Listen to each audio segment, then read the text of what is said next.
Demak, bizani bu loyihamizdan maqsadimiz har bitta markaz binosida o'rgatgan jarayonlarimizni albatta bozorda, magazinda va tabiiy sharoitlarga o'tkazishimiz kerak. Masuda. Молодец. Молодец. Супер, Дай давай, 5. жетон. Тебе жетон. Masuda.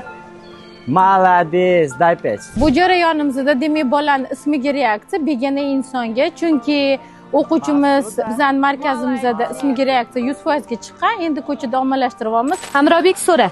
Baba osa abi.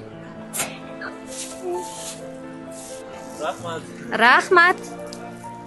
Bu jarayonimizning maqsadi bizning o'quvchimizning nutqi chiqqan, lekin uni to'liq gapirishi uchun va begonalar bilan muloqot qilganda uni nutqini ular tushunishligi uchun biz vizual yordamdan foydalanganmiz. Rasmlar orqali nima xohlayotganini aytyapti va shunga yarasha bozordagi sotuvchilar bolani xohishini olib berishyapti. Sen tinch yuribsan? Sen tinch yuribsan? To'xta. Молодец, sen to'xtading. Bu jarayon demak bizning bolalarimizda har doim qanaqadir umumiy mustahkamlovchilar bor. Onalar uchun bu magnitlar.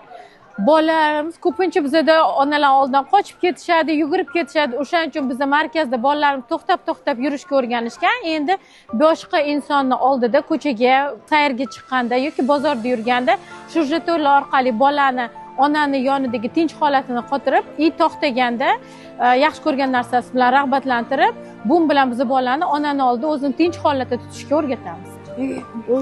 Bu jarayonimiz demak bolani nutqi chiqqan nutqini ommalashtirish uchun boshqa odamlardan ham xohishini so'rash uchun, lekin ko'zga qarasa engashadi.